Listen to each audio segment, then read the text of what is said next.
টপিকলৈ স্বাগতম জনাইছো মই দীপক শৰ্মাই হঠাৎ যেন এজাক ধুমুহা আহিছিল ধুমুহাই নহয় সুনামি বুলি ক'লেও ভুল নহব পঞ্চায়ত নিৰ্বাচনৰ প্ৰাক মুহূৰ্তৰ কথা কৈছো কংগ্ৰেছ আৰু বিজেপি যদিও প্ৰতিপক্ষ কিন্তু দেখা গৈছিল যে পঞ্চায়ত নিৰ্বাচনৰ পূৰ্বে অসম গণ পৰিষদ আৰু বিজেপিৰ মাজত কেৱল তৰ্কযুদ্ধই নহয় সকলো সীমা চেৰাই গৈছিল অভিযোগ আৰু প্ৰতি অভিযোগে বিভিন্ন সময়ত ইটো দলে আনটো দলক এজন সদস্য আন এজন মন্ত্ৰীক দেখা গৈছিল যে গুপ্ত হত্যাৰ দৰে স্পৰ্শকাতৰ বিষয়টো তেওঁলোকে কৰিছিল আনকি এই পৰ্যন্ত কোৱা হৈছিল যে আনজন দলৰ মন্ত্ৰী হয়তো জেলত যাব ৰাজনৈতিক দলসমূহে হয়তো পাহৰিলে কিন্তু প্ৰাগ নিউজে সেয়া পাহৰা নাই নিৰ্বাচনৰ পূৰ্বৰ চৰম তিক্ততাৰ পিছত আজি প্ৰথমটো কেবিনেট কিছু মুহূৰ্তৰ আগতে শেষ হৈ গ'ল আপোনালোকক সবিশেষও দেখুৱাম সাংবাদিক নয়নজ্যোতি ভূঞাই প্ৰতিটো খবৰ দিব আজি অলপ ব্যতিক্ৰমী ৰূপত আহিছিল অগপৰ তিনি মন্ত্ৰী আৰু কিছু মুহূৰ্তৰ পিছত অগপৰ বিধায়িনী দলৰ এক প্ৰকাৰ বিধায়কসকলৰ এখন বৈঠকো হ'ব দিছপুৰত সেই বিষয়ে আপোনালোকক জনাম কালি এখন প্ৰেছ মিটো দিয়া হৈছে কাইলে আমবাৰীত 3 বজাত সেয়াও গুৰুত্বপূৰ্ণ হ'ব গতিকে কোন দিশে গতি কৰিছে অগপৰ বাবে এতিয়া ধৰ্ম সংকট যেন পৰিলক্ষিত হৈছে এই বিষয়ে আমি কথা পাতিম যে যদি মিত্ৰতা নেৰে অসমৰ ৰাইজে কিভাৱে ল'ব অসম গণ পৰিষদ যদি মিত্ৰতা এৰে ৰিস্কটো কিমান ডাঙৰ ফেক্টৰ হ'ব পাৰে এই বিষয়ে আমি কথা পাতিম আৰু কেবিনেট বৈঠকৰ সবিশেষও আপোনালোকক জনাম মূলতঃ মিত্ৰতা প্ৰসংগত ষ্টুডিঅ'ত উপস্থিত আছে বিশিষ্ট সাংবাদিক অদীপ ফুকন ডাঙৰীয়া স্বাগতম জনাইছো ফুকন ডাঙৰীয়া অগপৰ প্ৰাক্তন সাংসদ কুমাৰ দীপক দাস ডাঙৰীয়া কংগ্ৰেছ দলৰ জ্যেষ্ঠ মুখপাত্ৰ ৰমেন বৰঠাকুৰ ডাঙৰীয়া বিজেপিৰ মুখপাত্ৰ মুমিনুল আৱল ডাঙৰীয়া আৰু কেবিনেট বৈঠক তথা বিধায়কৰ আজি বৈঠক হ'ব অসম গণ পৰিষদৰ সবিশেষ তথ্য দিব পোনপটীয়াভাৱে আমাৰ সাংবাদিক নয়নজ্যোতি ভূঞা আৰু প্ৰাগ নিউজৰ editor in chief Ajit Kumar ভূঞাই বিগত কেইদিনমানৰ ৰাজনৈতিক উত্থান পতন ৰাজনৈতিক অভিযোগ প্ৰতি অভিযোগৰ এডিটৰ্ছ ভিউ আজি আগবঢ়াব যেটো হ'ব লক্ষণীয় অদীপ ফুকন ডাঙৰীয়া আপোনাৰ পৰা প্ৰথম আৰম্ভ কৰিছো নিৰ্বাচনৰ পূৰ্বে মই কৈছো ইতিমধ্যে যে যিদৰে বিজেপি অগপৰ যেটো আক্ৰমণ আছিল কোনোবাই কৈছিল জেলত যাব মন্ত্ৰী গুপ্ত হত্যা একদম চৰম সীমা শেষ হৈ গৈছিল আজি হঠাৎ একেখন কেবিনেটত বহিবলগীয়া হ'ল এটোৱে ৰাজনীতি নেকি কেবিনেটৰ বৈঠক তাৰ পিছত কি হয় এটো হয়তো আমি সময়ত গম পাম কিন্তু কথা হ'ল কি পঞ্চায়ত নিৰ্বাচনৰ আগমুহূৰ্তৰ পৰা যেতিয়াৰ পৰা পঞ্চায়ত নিৰ্বাচন আৰম্ভ হ'ল তেতিয়া সমগ্ৰ অসমৰ জাতীয়তাবাদী ধাৰা সমৰ্থন কৰা লোকসকলে আৰু ৰাজনৈতিক ক্ষেত্ৰত আঞ্চলিকতাবাদী ৰাজনীতিৰ ধাৰাক মানে সমৰ্থন কৰা এই শক্তিসমূহে সকলে এটা ধাৰণা কৰিছিল যে অসমৰ সৰ্ববৃহৎ আঞ্চলিক ৰাজনৈতিক দল অগপই এইবাৰ প্ৰকৃত ৰাজনীতি কৰিব আঞ্চলিকতাবাদৰ ধাৰাক আগুৱাই নিবৰ কাৰণে অসম গণ পৰিষদে নিজস্ব ভৰিত থিয় হৈ অসমৰ জনগণক নেতৃত্ব দিব কেৱল ক্ষমতাকেন্দ্ৰিক ৰাজনীতি তেওঁলোক আবদ্ধ হৈ নাথাকিব পঞ্চায়ত নিৰ্বাচনত আগতে সেই কথাটো ভাবা গৈছিল আৰু পঞ্চায়ত নিৰ্বাচনৰ ফলাফলৰ কাৰণে অসমৰ জনগণে তেনেধৰণৰ কোনো সাংঘাতিক এটা ভবা নাই যে অসম গণ পৰিষদে এটা নিগেটিভ হৈছে বা তেওঁলোকে বেয়া কৰিছে এইটো ভবা নাই কাৰণ এইকাৰণে ভবা নাই কাৰণ অসম গণ পৰিষদ ইতিমধ্যে বিজেপিৰ লগত থাকি তেওঁলোকে আসন পাইছিল কিন্তু তাৰপিছত আগৰ সময়তো তেওঁলোকে দুটা কাৰ্যকাল হোৱাৰ পিছৰ প্ৰক্ৰিয়াও তেওঁলোকে বৰ সমৰ্থনযোগ্য নাছিল এই ক্ষেত্ৰত সকলোৱে আশা কৰিছিল যে অগপই আঞ্চলিকতাবাদৰ এটা পুনৰ এটা সংস্কাৰ কৰিব এটা নতুন ধাৰা আনিব আৰু দলটোক নতুন সংস্কাৰ কৰিব ধাৰা আনিব এইটো খুব আশা কৰিছিল গতিকে এইকাৰণে মই ভাবোঁ যে বিশেষকৈ ৰাষ্ট্ৰীয়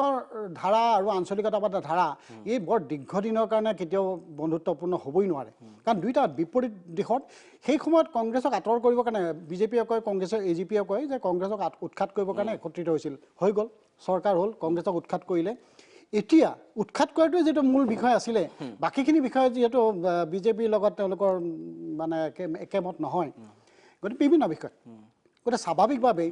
পঞ্চায়ত নিৰ্বাচনৰ পিছত অসম গণ পৰিষদে এটা নিজস্ব ধাৰা ল'ব সেইটো কিন্তু অসম মানে ৰিজাল্টৰ পিছতো আপুনি আশা কৰিছিল সুচনীয় বুলি ক'লেও ভুল নহয় পৰাজয় শব্দটো যদি খুব শুভনীয় নহয় তাৰ পিছতো আপুনি আশা কৰিব যে অগপৰ সাহস থাকিব লাগিছিল যে কামত অসম গণ পৰিষদটো অসমৰ একমাত্ৰ আঞ্চলিক ৰাজনৈতিক দল বৃহৎ অসম ভিত্তিত বাকী আছে সৰু সুৰা কিন্তু অসম ভিত্তিত আঞ্চলিক ৰাজনৈতিক দলটোৱে আঞ্চলিক ৰাজনৈতিক নেতৃত্ব দিব লাগিব ক্ষমতাকেন্দ্ৰিক ৰাজনীতি দিব লাগিব যি নহওক কিয় যদি এই ৰিজাল্টৰ পিছতো তেওঁলোকে যদি বিজেপিৰ লগতে অৱস্থান কৰিব বিচাৰে তেওঁলোকে বিজেপিত যাওক বিজেপি কৰক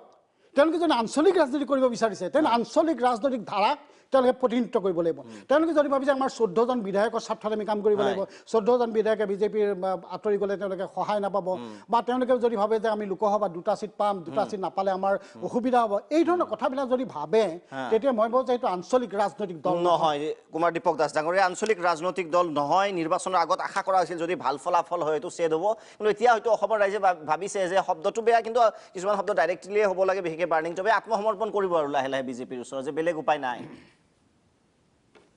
যোৱা নিৰ্বাচনৰ কথা আপুনি উল্লেখ কৰিছে আপুনি কৈছে যে আমি বিভিন্নভাৱে ইজনে সিজনক গালাগালি কৰিছোঁ অসম গণ পৰিষদ দল এটা আঞ্চলিক ৰাজনৈতিক দল আৰু এই দলটোৰ অস্তিত্ব নিষেধ কৰাৰ কাৰণে বহুত ষড়যন্ত্ৰ আজিৰ পৰা নহয় 85 চনৰ পৰা আৰম্ভ হৈছে আৰু আঞ্চলিক দলৰ যিটো ভেটি সেই ভেটিটোকে বিশৃংখল কৰি সৰ্বভাৰতীয় ৰাজনৈতিক দলে আগুৱাই যোৱাৰ ৰাস্তা সদায় প্ৰকট কৰি লয় আৰু আজিৰ যিবিলাক অভিযোগ আপুনি ক'লে যে গুপ্ত হত্যা কিবা কিবি এনেধৰণৰ অভিযোগ যিবিলাক এইবিলাক পুৰণি অভিযোগ আৰু এইটো কংগ্ৰেছে আৰম্ভ কৰা অভিযোগ আৰু কংগ্ৰেছত আৰম্ভ কৰোঁতেও যিসকলে আজি বিশেষভাৱে এইবিলাক কথা কৈ আছে তেওঁলোকে কংগ্ৰেছতে আছিলে আৰু তেওঁলোকৰ সেই কথাবিলাক তেওঁলোকৰ মনত আছে যে কি কথা ক'লে মানুহে অগপক ভোট নিদিয়াকৈ আমাক ভোট দিব কথাটো এনেকুৱা কাৰণ অগপক অসম গণ পৰিষদ দলৰ যিটো গণভিত্তি এইটো যদি বিশৃংখল কৰিব পাৰি তেতিয়াহ'লে আগুৱাই যাব পাৰি মই প্ৰথমে কৈ লৈছোঁ আৰু এটা কথা কি যে আঞ্চলিকতাক বাদ দি অসমত ৰাজনীতি কোনো কৰিব নোৱাৰে কোনো সৰ্বভাৰতীয় ৰাজনৈতিক দলে আজি সেই পৰিৱেশ নাই আৰু 85 চনতো আমি যেতিয়া চৰকাৰ গঠন কৰিছিলোঁ আমি নিজেও অকলে আমি চৰকাৰ গঠন কৰিব পৰা নাছিলোঁ আমি বিভিন্ন শক্তিক আমি হাতত লৈ আমি আগবাঢ়িব বিচাৰিছিলোঁ কিন্তু অসম গণ পৰিষদ দলৰ প্ৰতি আজি এই যিটো আক্ৰমণ বিজেপি দলৰে হওক কংগ্ৰেছ দলৰে হওক এই আক্ৰমণৰ উদ্দেশ্য এইটো যে আঞ্চলিকতাবাদৰ যিটো ভেটি এই ভেটি দুৰ্বল কৰি আমি আগবাঢ়িব লাগিব আৰু যদি দুৰ্বল কৰিব নোৱাৰোঁ আমি আগবাঢ়িব নোৱাৰোঁ গতিকে সেইকাৰণে আজি বিভিন্নভাৱে সেই পুৰণা কথাকে হওক নতুন কথা কিছুমান কৈ আজিৰ তাৰিখত অসম গণ পৰিষদ দলৰ আজি যিটো ৰিজাল্ট এই ৰিজাল্টটোৰ কাৰণে যিবিলাক কাৰকে কাম কৰিছিলে সেই কাৰকবিলাকো যদি বিশ্লেষণ কৰি চায় যে নতুন নতুন মহা অভিযোগ আপুনি যিটো কৈ আছে মহা অভিযোগ যে আমি কংগ্ৰেছ বিজেপি একলগ হৈ গ'লো চাৰা অসমত এনে এটা জাগা নাই য'ত হেলিকপ্টাৰ উৰি যোৱা নাই এই কথা প্ৰচাৰ কৰি থকা নাই দিনে ৰাতি আমি সেই তাৰ প্ৰতিক্ৰিয়া আমি যেনেধৰণে প্ৰকাশ কৰিব লাগিছিল আমি সেই প্ৰতিক্ৰিয়া ঠিক তেনেধৰণে আমি দিব নোৱাৰিলোঁ কাৰণ আমাৰ সেই ইনিচিয়েটিভ লোৱাৰ কাৰণে যিখিনি সুবিধা বা যিখিনি সময় আমাৰ হাতত আছিল সেই সময় আমাৰ কাৰণে যথেষ্ট নাছিল কিন্তু কথা হৈছে কি যে আজি এই আঞ্চলিকতাৰ ভেটিটো নোহোৱা কৰাৰ কাৰণে যিটো প্ৰক্ৰিয়া আৰম্ভ হৈছে আজি এনেকুৱা প্ৰক্ৰিয়া আৰম্ভ হ'ব যে এই দলটোক আমি দুভাগ কৰোঁ দুভাগ কৰি আমাৰ এটা কৰিছিলে যিটো 85 চনৰ পিছত ৰাজনৈতিকভাৱে দুভাগ কৰি কোনোবাই আগুৱাই গ'ল এই কামটো কৰিছিলে আৰু সেইবিলাক ইনিচিয়েটিভ ইয়াত হৈ গৈছে গতিকে সেইবিলাকক দৃষ্টান্ত হিচাপে লৈ তেওঁলোকে কাম কৰিব লাগিব আজিৰ তাৰিখত অসম গণ পৰিষদ দলে নিজস্ব যিটো শক্তি সেই নিজস্ব শক্তি আৰু নিজস্ব কৌশলেৰে আগবাঢ়ি যাব আৰু অসম গণ পৰিষদ দলে পঞ্চায়ত নিৰ্বাচন সময়ত আমি যিখিনি কথা কৈছিলোঁ যে আমাৰ অসমৰ আঞ্চলিকতাবাদৰ ভেটিটো ৰাখিবলৈ আমি নিজস্ব শক্তিৰে আমি যুঁজিম আৰু আমি যুঁজাৰ কাৰণে সকলো মানে কাম আমি হাতত লৈছিলোঁ আৰু বিভিন্নভাৱে আমি সাংগঠনিক বিভিন্ন কামত আমি জড়িত হৈছিলোঁ আৰু আজিও জড়িত হৈ আছোঁ কিন্তু এই শক্তিটো যিটো শক্তিৰ বিৰুদ্ধে অকল এটা শক্তিৰ বিৰুদ্ধে আমি নিযুঁজিলোঁ আজি যদিও কোৱা হ'ল যে আমি কংগ্ৰেছৰ লগত মিতি আহিলোঁ কৰিলোঁ কিন্তু ৰিজাল্টত সেইটো নহ'ল ৰিজাল্টত কংগ্ৰেছৰ লগত কাৰ বুজাবুজি হ'ল সেই কথা ধৰা পৰি গৈছে গতিকে এই কথাটোত যে আঞ্চলিকতাবাদক সকলোৱে আজি টাৰ্গেট কৰি লৈছে আৰু লোৱাৰ এইটোৱে কাৰণ যে অসম গণ পৰিষদ দলৰ ভেটিটো যদি লৰাব নোৱাৰে ইয়াত ৰাজনীতি কৰাৰ মুস্কিল আছে সেইকাৰণে আজিৰ তাৰিখত অসম গণ পৰিষদ দলৰ শক্তিটো অটুট ৰখাৰ কাৰণে আঞ্চলিকতাবাদৰ ভেটি মজুত ৰখাৰ কাৰণে মজবুত কৰি ৰখাৰ কাৰণে আমি যথেষ্ট চিন্তা চৰ্চা কৰিব লাগিব পঞ্চায়তৰ নিৰ্বাচনৰ সকলো ফলাফল এতিয়ালৈকে অহা নাই এতিয়ালৈকে বহু ঠাইত এতিয়াও কাক কোনে জিকাব এইটোতে এই অংকতে আছে গতিকে সেই কথাবিলাক শেষ হওক আৰু আমি ইতিমধ্যে এই কথা সময় পাৰ হৈ যোৱা নাই নিশ্চয় বুজি পালো কিন্তু এই আজি তাৰিখত আৰু আঞ্চলিকতাবাদক বাদ দি আমি অন্য কথা চিন্তা নকৰোঁ আৰু প্ৰথম কথা জাতীয় স্বাৰ্থ আৰু মিত্ৰতাৰ কথাটো আপোনালোকে কৈছে মিত্ৰতা থাকিবই নাই এনেধৰণৰ কথা আপোনালোকে কৈ আছে মিত্ৰতাৰ কথাটো হৈছে কি যে মিত্ৰতাটো নিৰ্ভৰ কৰিব এটা চৰ্তত আমিতো কৈছোঁৱে যে অসমৰ স্বাৰ্থ প্ৰথম অসম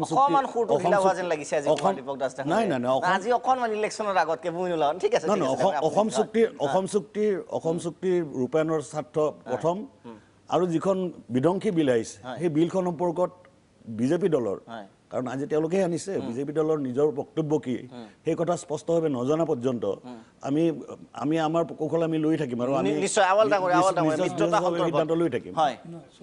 বহুতেতো কৈছিল যে নাটকে আছিল নিৰ্বাচনৰ পূৰ্বে অসম গণ পৰিষদৰ আৰু বিজেপিৰ কাজিয়া নহয় চাওক আজিৰ দিনত এতিয়া নিৰ্বাচন অন্ত হৈছে আৰু নিৰ্বাচন অন্ত হোৱাৰ পিছত আপোনালোকে প্ৰথম চাগে এটা আলোচনা পাতিছে অসম গণ পৰিষদ দলৰ ভৱিষ্যত কি হ'ব আজি বিতৰ্কৰ লৈ নহয় আজি আচলতে অসম গণ পৰিষদ দলৰ ভৱিষ্যতটো কি হ'ব সেইটো চিন্তা চৰ্চা কৰিবৰ কাৰণে বা সেইটো সম্পৰ্কত মত বিনিময় কৰিবৰ কাৰণে এই টকশ্ব'টো আয়োজন কৰা হৈছে আৰু ইতিমধ্যে গণ পৰিষদ দলৰ শ্ৰদ্ধাৰ কুমাৰ দীপক দাস ডাঙৰীয়াই যিখিনি কথা কৈছে এইখিনি কথা আমি সকলোৱে জানো আজি অসম গণ পৰিষদ দল এটা ৰাজনৈতিক দল আৰু এই ৰাজনৈতিক দলটোত অসমৰ জনসাধাৰণৰ এটা অংশগ্ৰহণ আছে 1985 চনত এই দলটোক কিছুমান উদ্দেশ্যৰ আগত ৰাখি ৰাইজৰ সহযোগত ৰাইজে তেওঁলোকক মন্ত্ৰী পাতিছিল তেওঁলোকক নেতা বনাইছিল ৰাইজে সহযোগ কৰিছিল ৰাইজৰ মৰম আছে এই দলটোৰ প্ৰতি কিন্তু অসম গণ পৰিষদ দলৰ যিসকল নেতাসকলে তেওঁলোকে ভাবি থাকে যে অসম গণ পৰিষদ দলটোক আজি কোনোবা ৰাজনৈতিক শক্তিয়ে ধ্বংস কৰিবৰ কাৰণে চেষ্টা কৰি আছে বা কিবা কৰি আছে এইবিলাক আচলতে মই ভাবোঁ অমূলক কথা কোনোবা এটা ৰাজনৈতিক দলক আমি কোনোবা বিজেপিক যদি কোনোবাই ধ্বংস কৰিব খোজে আমি যদি ঠিক নাথাকোঁ তেতিয়াহ'লে নিশ্চিতভাৱে আমি দুৰ্বল হ'ম কাৰণ অসম গণ পৰিষদ দলটো বাৰে 91 চনতো এবাৰ বিভাজন হৈছিল আকৌ তাৰপিছতো হৈছিল 3-4টা তৃণমূলৰ পৰা আৰম্ভ কৰি প্ৰগতিশীলৰ পৰা আৰম্ভ কৰি বিভিন্ন ধৰণৰ এইবিলাকত কিন্তু অসমৰ ৰাইজৰ কিন্তু কোনো তাতে হেৰি নাছিল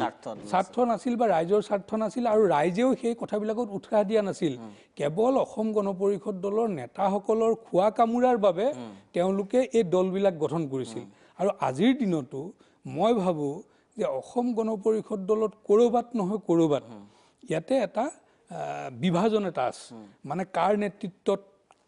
থাকিব দলটো বা কাৰ কোন নেতৃত্বৰ পলিটিকেলি বেনিফিট হ'ব বা এই নিৰ্বাচনটোৰ সুযোগ লৈ মিত্ৰতা হ'লে নহ'লে কোনটো কাক আমি পজিশ্যন বেয়াত পেলাব পাৰিম এনেকুৱা কিছুমান চিন্তা হয়তো অসম গণ পৰিষদ দলটোৰ মাজত আছে সেইখিনিৰ ওপৰত মই বৰ বহলাই বা মুকলিকৈ মই ক'ব বিচৰা নাই যিসকলে বুজে সেইসকলে কিন্তু আপোনালোকে ৰাস্তাটো নিশ্চয় দেখুৱাই দিছে তথাপিও যোৱা নাই কাৰণ ৰঞ্জিত দাস ডাঙৰীয়া অমিত শ্বাহক যিদৰে চিঠি লিখিছে আপোনালোকৰ ফালৰ পৰা গ'লে আপত্তি নাই তেনেকুৱা কথা নহয় চাওক আমি ভাৰতীয় জনতা পাৰ্টি এটা কথা বিচাৰোঁ যে যিটো ৰাজনৈতিক শক্তি যোৱা 70 বছৰে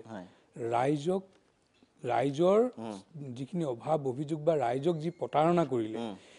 এই শক্তিটোক যদি আমি ৰোধ কৰিবলৈ হয়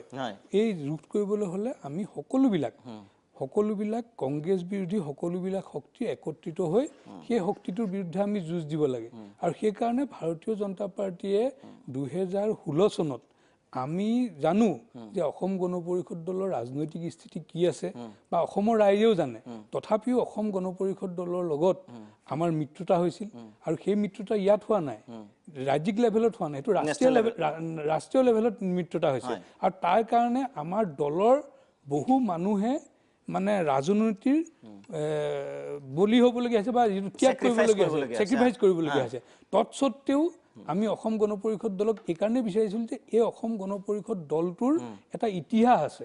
ই জাতি মাটি ভেটিৰ লগত সম্পৰ্ক থকা এটা দল আঞ্চলিকতাবাদটো দলটো জীয়াই থাকক আপোনাৰ মতে এটা নিশ্চিতভাৱে নিশ্চয় এইটো খুব মানে ৰমেন বৰঠাকুৰ ডাঙৰীয়া নিশ্চয় এখেতে কৈছে যে অসম গণ পৰিষদৰ বিভাজন আছে বিজেপি দলত নাই বুলি তেওঁ কৈ আছে নাজানো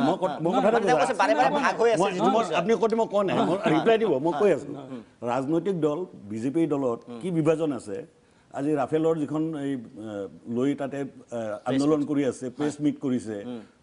তাত পিটিশ্যন দিছে সেই মানুহবিলাক তেওঁলোকে নামকেইটা উলিয়ালে গম পাব নহয় আজি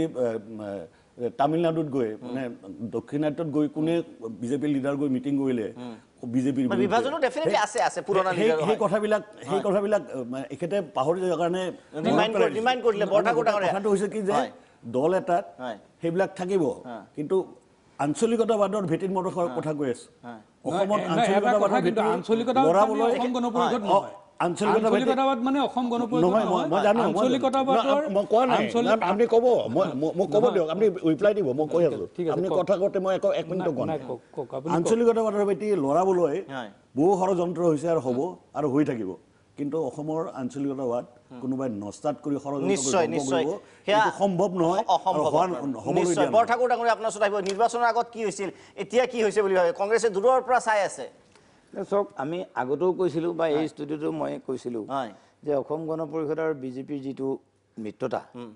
এইটো এটা আনহলি এলায়েন্স এই কথাষাৰ বহুতবাৰ কৈছোঁ আৰু কৈছোঁ এতিয়া কথা হ'ল কি কংগ্ৰেছ দলৰ কাৰণে অসম গণ পৰিষদ আৰু বিজেপি একেলগে থাকক তাত আমাৰ আপত্তি কৰিবলগীয়া একো নাই আজি পঞ্চায়ত নিৰ্বাচনত যিটো ৰিজাল্ট ৰাইজে দেখিছে সেই কথাটো আৰু নতুনকৈ ইয়াত মানে ক'বলগীয়া কথা নাই কিন্তু এটা কথা ঠিক যে অসমত অসম গণ পৰিষদ এটা আঞ্চলিক ৰাজনৈতিক দল হিচাপে থকাত আমি কংগ্ৰেছৰো আমাৰ কোনো আপত্তি নাই যে এটা শক্তিশালী আঞ্চলিক ৰাজনৈতিক দল থাকক এইটো আমাৰ আপত্তি নাই কিন্তু যিখিনি ঘটনা হৈছে নিৰ্বাচনৰ প্ৰাক মুহূৰ্তত বা নিৰ্বাচনকালীন আৰু এতিয়া কিন্তু আজি সেই ক্ষেত্ৰত অসম গণ পৰিষদ দলে যেহেতু মিত্ৰতা ভংগ কৰা নাই গতিকে কেবিনেটত আছে বাৰু আমি মানি লৈছোঁ কিন্তু এই কেবিনেটখনৰ পিছত মিত্ৰতা ভাঙে নে নাভাঙে অসমৰ জনসাধাৰণে ভালকৈ লক্ষ্য কৰি আছে কাৰণ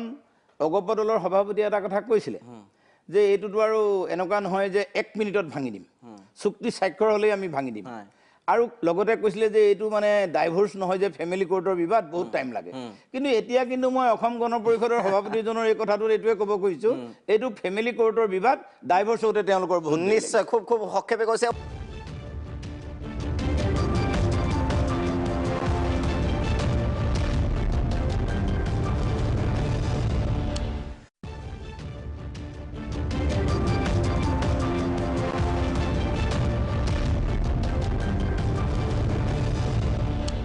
অজিত কুমাৰ ভূঞা ডাঙৰীয়া আপোনাৰ ওচৰত আহিব বিচাৰিছোঁ কিন্তু কেবিনেট বৈঠকৰ সাধাৰণতে কেবিনেট বৈঠক আজি যিহেতু অনুষ্ঠিত হৈছিল ভিজুৱেল আমি দেখুৱাম এটা প্ৰশ্নৰে এটা ছবিৰে আপোনাক মই প্ৰশ্নটো কৰিব বিচাৰিছোঁ যে 3জন মন্ত্ৰী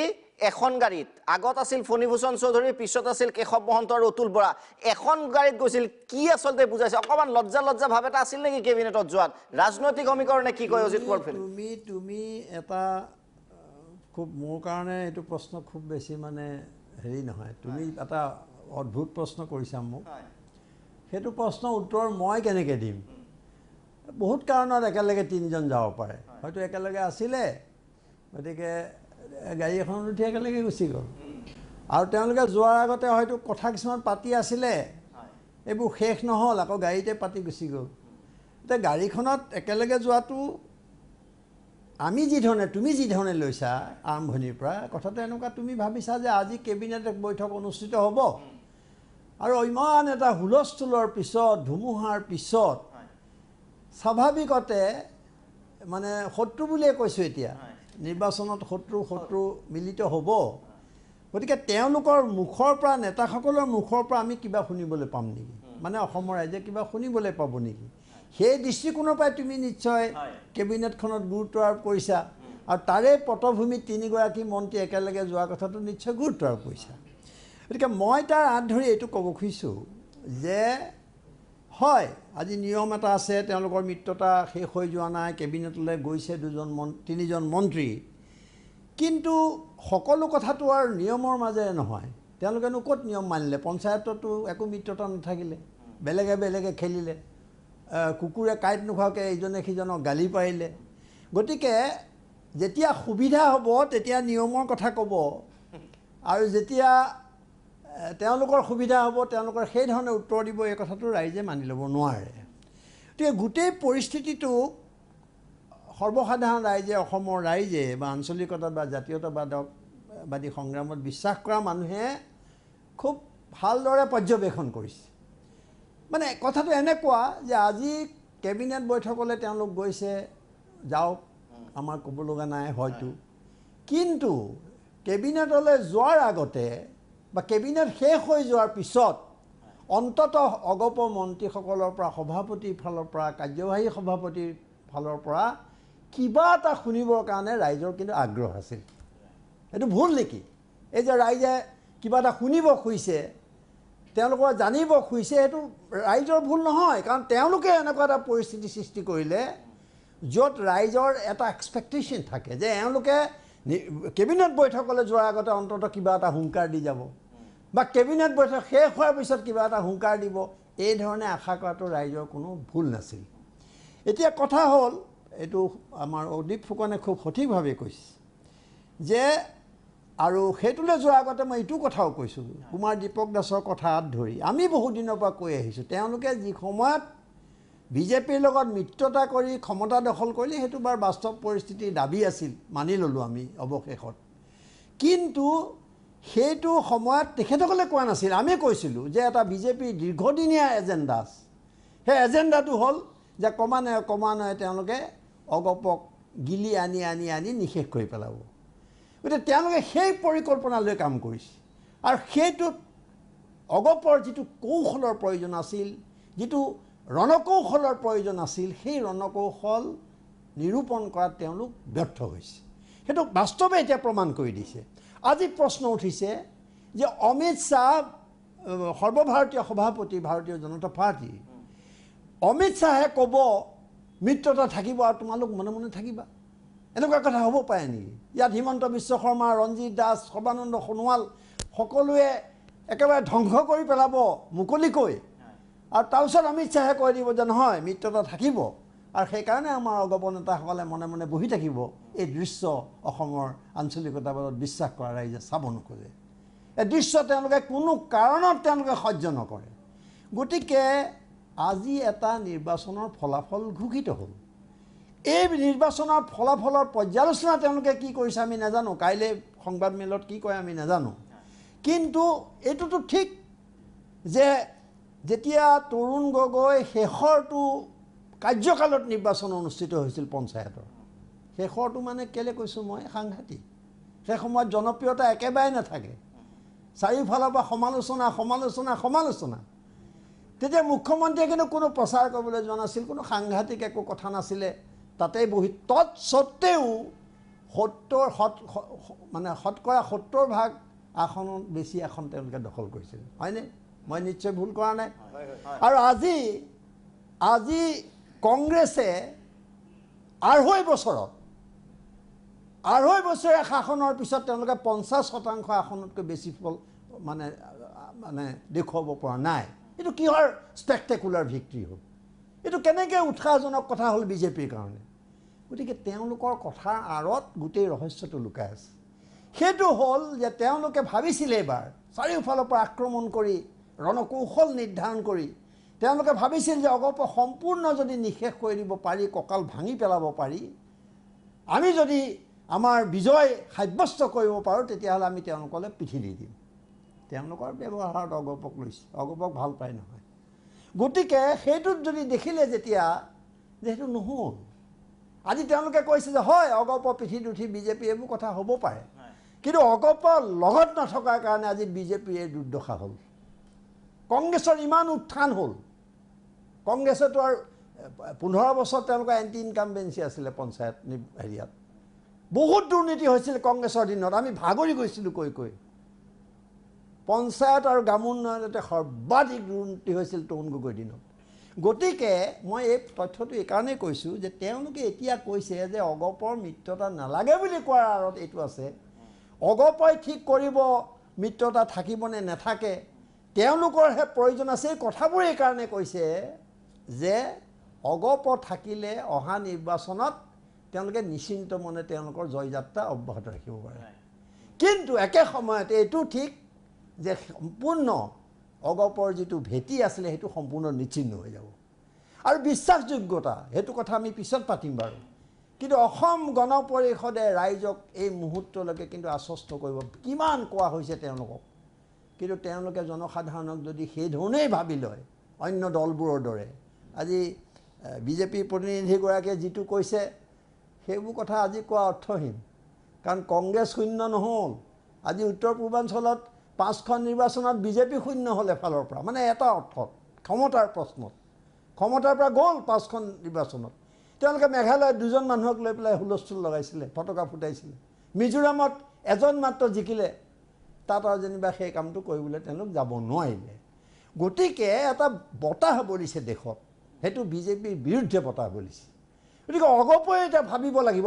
আজিৰ বাস্তৱটো কি। আজি এলায়েন্সৰ ৰাজনীতি, মিত্ৰতা,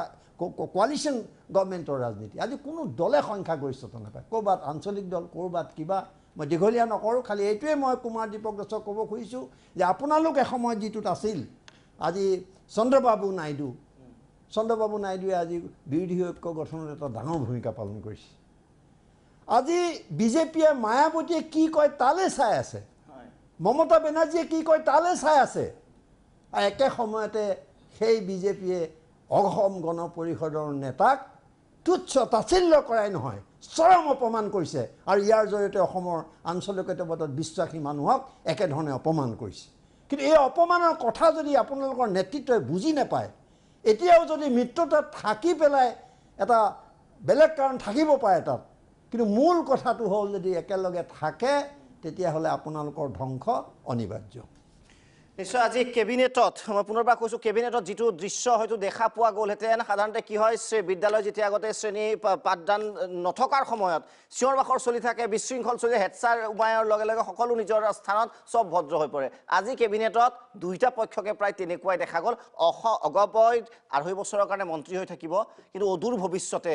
অগপৰ বাবে ক্ষতিকাৰক হ'ব পাৰে নেকি এই সিদ্ধান্ত বিৰতিৰ পিছত আমি উভতি আহিম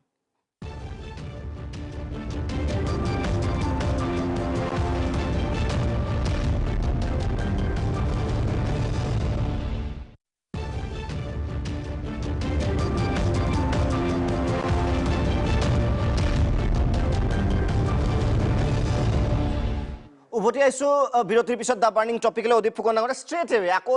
যিহেতু ইলেকশ্যন শেষ হ'ল যোনে যি ক'ব লগা আছিল ক'লে এতিয়া আৰু ডিপ্ল'মেটিক আমি পাতিও লাভ নাই সেইকাৰণে অসমৰ ৰাইজে যাতে দৃষ্টিকোণটো পায় 2.5 বছৰ হয়তো যদি মিত্ৰতা ভঙা নহয় মই কোৱা নাই যে মিত্ৰতা ভাঙক কিন্তু যদি আপুনি পলিটিকেল এজন অবজাৰ্ভাৰ হিচাপে যদি মিত্ৰতা ভঙা নহয় 2.5 বছৰ যদি এনেকৈ তেওঁলোকে অকণমান আত্মসমৰ্পণৰ ভংগীত যদি থাকে একেখন গাড়ীত গ্ৰুপ হৈ যায় কেবিনেটত একো কথা নকয় 2.5 বছৰ মন্ত্ৰী হ'ব পাৰিব তাৰ পিছত কিন্তু একেবাৰে সাংঘাতিক অন্ধকাৰাচ্ছন্ন হ'ব অগপৰ ভৱিষ্যত বুলি আপুনি ভাবে নেকি দুটামান আগৰ কথা আলোচনা কৰিব লাগিব প্ৰথম কথা নিৰ্বাচনত কোনে কাক কি ক'লে হয়তো ননকৈ ক'বলৈ কাৰণে সকলোৱে জানে নিৰ্বাচনৰ পিছত বিজেপিৰ ৰাজ্যিক সভাপতিগৰাকীয়ে ৰাষ্ট্ৰীয় সভাপতিগৰাকীলৈ এখন তেখেতে গোটেইখনে জনালে নিৰ্বাচনৰ প্ৰসংগত আৰু এজিপিৰ লগত মিত্ৰতা ভংগ কৰা কথাটো তেখেতে দাঙি ধৰিলে আৰু চিঠিখন পাব্লিক কৰি দিলে আৰু দ্বিতীয় কথা হ'ল কি এইখিনি অসম ৰাইজে এই কথাবিলাক দিশবিলাক আলোচনা কৰা ভাল তাৰপিছত তেখেতে এই কথা কি যে যিমানবিলাক আমাৰ এজিপি নেতৃবৰ্গই বিজেপিক আক্ৰমণ কৰি য'ত যি বক্তব্য দিছিলে সেই সকলোবিলাক বক্তব্যৰ যিবিলাক আমাৰ থাকে সেই গোটেই কথাখিনি তেওঁ দিল্লীলৈ পঠালে প্ৰথম কথা নিৰ্বাচনৰ সময়ত সেই বিজেপিৰ ৰাজ্যিক সভাপতিগৰাকীয়ে কৈছিল যে অসম গণ পৰিষদৰ যি দুগৰাকী মন্ত্ৰী সেই দুগৰাকী মন্ত্ৰীয়ে তেওঁলোকে ডিপাৰ্টমেণ্ট একদম চলাব পৰা নাই ৰাজ্যিক সভাপতিৰ বক্তব্য আৰু অসমৰ মুখ্যমন্ত্ৰীগৰাকীৰ বক্তব্য হ'ল যে অসম গণ পৰিষদৰ তৃণমূলৰ মানুহখিনি ভাল নেতৃবৰ্গই গোটেই অসমখন বিভাজন কৰিছে দলটোক বিভাজন কৰিছে আৰু নেতৃবৰ্গক অসমৰ ৰাইজক ভুল পথে পৰিচালনা কৰিছে এই ধৰণৰ বক্তব্যবিলাকৰ ওপৰত ভিত্তি কৰি অসম গণ পৰিষদ নিশ্চয় এটা পৰ্যালোচনা নিশ্চয় পিছৰ দিনাখনি ৰিজাল্ট কৰিব লাগিছিল বুলি আমি আশা কৰিছিলোঁ আঞ্চলিকতাবাদ এটা স্বাভিমান থকা শক্তি আৰু আঞ্চলিকতাবাদ যদি কোনোবাই বিচাৰ কৰিব বিচাৰে সেই জাতিটোৰ স্বাভিমান জাতিটোৰ ভৱিষ্যত জাতিটোক লৈ অহংকাৰ কৰিব পৰা এটা ক্ষমতা মনত থাকিব লাগিব আৰু আমি আশা কৰিছিলোঁ অসম গণ পৰিষদৰ নেতৃবৰ্গৰ অন্তত সেই কথাটো দেখুৱাব হয় এটা পৰিৱেশত অসমৰ সমগ্ৰ জনগণে বিচাৰিছিলে কংগ্ৰেছক উৎখাত কৰিব লাগে বিজেপিৰ লগত সহায় কৰিব লাগে ঠিক আছে কিন্তু এই কালক্ৰমে গোটেই কথাবিলাক যেতিয়া দেখা গ'ল যে অসম গণ পৰিষদৰ এই গোটেই কথাটোৱে এটা আক্ৰোশমূলকভাৱে বিজেপিয়ে বিভিন্ন প্ৰক্ৰিয়া লৈ গৈছে আমি এই কথাটো ক'ব লাগিব আজি বিজেপিৰ 10টা আসন আছিলে 10খন আছিলে এটাতকৈ গৰিষ্ঠ সংখ্যক আসন বিজেপিৰ 10খন আছিলে বিধানসভাত সেই 10খন আসন আজি 60খন হ'ল এই 60খনৰ 50খন আসন ভোট ক'ৰ পৰা আহিলে এটা অসমত থকা ক্ষেত্ৰ আছিল অসম গণ পৰিষদৰ ক্ষেত্ৰত থকা ভোটবিলাক বিভিন্ন কাৰণত বিজেপিলৈ গ'ল গতিকে এই গোটেই প্ৰক্ৰিয়াটোৰ ফলতে আজি বিজেপিৰ এই অৱস্থা আহিল চৰকাৰ হ'ল এতিয়া প্ৰশ্নটো হ'ল অসম গণ পৰিষদে যদি আকৌ এনেধৰণে যদি আগবাঢ়ি গৈ থাকে আৰু 2.5 বছৰৰ কাৰণে অসম গণ পৰিষদে যদি ভাবে আমি মিত্ৰতা কৰিছোঁ গোটেই মিত্ৰতা থাকিব 2.5 বছৰ আৰু দ্বিতীয় কথা হ'ল তেওঁলোকে যদি ভাবে যে লোকসভাত তেওঁলোকে এটা বক্তব্য দিছে অতি পলিটিকেল বক্তব্য যে লোকসভাত যদি নাগৰিকত্ব আইন সংশোধনী বিধেয়কখন উত্থাপন হয় তেতিয়া আমি সিদ্ধান্ত ল'ম বেলেগ ক্ষেত্ৰত সিদ্ধান্ত ল'ম বুলি কয় অসম গণৰ নেতৃবৰ্গই কোৱা নাই বৰ দুখৰ কথা কাৰণ এই দলটোক নিজৰ বুলি ভাবোঁ কাৰণে আজি কথাখিনি মুকলিকৈ কৈছোঁ তেওঁলোকে কেতিয়া কোৱা নাই যে আমি লোকসভাত উত্থাপন নহ'বই বিভিন্ন কাৰণত যিসকলে সচেতন নাগৰিক সকলোৱে জানে যে বিভিন্ন কাৰণত এই গোটেই এটা পলিটিকেল বক্তব্য এইটো নানে গতিকে এই গোটেই পাছত এতিয়া অসম গণ পৰিষদৰ হাতত বেলেগ কথা নাই নাগৰিকতা আইনৰ প্ৰসংগত নাই এতিয়া অসম গণ পৰিষদে ক'ব লাগিব যে আঞ্চলিকতাবাদৰ স্বাভিমান জাতিৰ স্বাৰ্থত এই ধৰণৰ গোটেইখিনি আমি অকলে আঞ্চলিকতাবাদ শক্তিশালী কৰিম এইখিনি কৰিবৰ কাৰণে এইখিনি কৰা 2.5 বছৰৰ ভিতৰত মই ভাবোঁ যে এইটো বছৰ আমি ৰৈ থাকিম এইটো নহয় দলটো সংস্কাৰ কৰিব লাগিব গোটেই প্ৰক্ৰিয়াতে তেওঁলোকে পলিচি কি তেওঁলোকে জনগণৰ ক'ত ক'ত তেওঁলোকে ভুল কৰিছে মানে 5 বছৰ শেষ হৈ যোৱাৰ পিছত মিত্ৰতা ছিঙি লাভ নাই তাৰ পিছত 5 বছৰ বুলি নহয় আৰু 3 বা 2 মাহ পাৰ যদি এনেকে হয় অসম গণ পৰিষদৰ স্থিতি কিন্তু আৰু অতি নিশ্চয় নয়নজ্যোতি ভূঞাৰ ওচৰলৈ যাব বিচাৰিছোঁ পোনপটীয়া নয়নজ্যোতি ভূঞা আপোনাৰ ওচৰলৈ আহিব বিচাৰিছোঁ editor in chief Ajit Kumar ভূঞাই ঠিকে কৈছিল যে কেবিনেট আজি প্ৰথম যথেষ্ট উৎকণ্ঠা আছিল আপুনিও DSNG গাড়ী লগাই দিলে কেবিনেটৰ সন্মুখত কিন্তু একোৱেই নহ'ল না মন্ত্ৰী তিনিজন একেলগে আহিল একেলগে গুচি গ'ল কোনো ষ্টেটমেণ্ট নাই কি বুজালে আছে ৰাজনৈতিক সমীকৰণে কি ক'ব নয়নজ্যোতি ভূঞা হয় দীপক প্ৰথমতে এইটো কথা আপুনি উল্লেখ কৰিছে আৰু ক'বই লাগিব যে আজি অধীৰ আগ্ৰহেৰে অসমৰ ৰাইজে বাট চাই আছিল এইখন কেবিনেট বৈঠকলৈ কাৰণ পঞ্চায়ত নিৰ্বাচনৰ ফলাফল ঘোষণা কৰাৰ পিছত প্ৰথমখন এইবাৰ কেবিনেট বৈঠক ইয়াত অনুষ্ঠিত কৰা গৈছিলে আৰু ব্ৰহ্মপুত্ৰ গেষ্ট হাউচত মুখ্যমন্ত্ৰীৰ অধ্যক্ষতাত সেই কেবিনেট বৈঠকৰ আয়োজন কৰা গৈছিলে হয়তো ৰাইজে বিচাৰিছিল যে এইবাৰ কেনেকুৱা ধৰণৰ এটা ষ্টেপ ল'ব অসম গণ পৰিষদৰ 3জনকৈ মন্ত্ৰীয়ে বা তেওঁলোকৰ কেনেকুৱা ধৰণৰ এটা স্বভাৱ থাকিব কেনেকুৱা ধৰণৰ তেওঁলোকে একো উপস্থাপন কৰিব বা কেনেকুৱা এটা পৰিৱেশ ইয়াত অৱতাৰণা কৰিব অসম গণ পৰিষদৰ তলৰ বা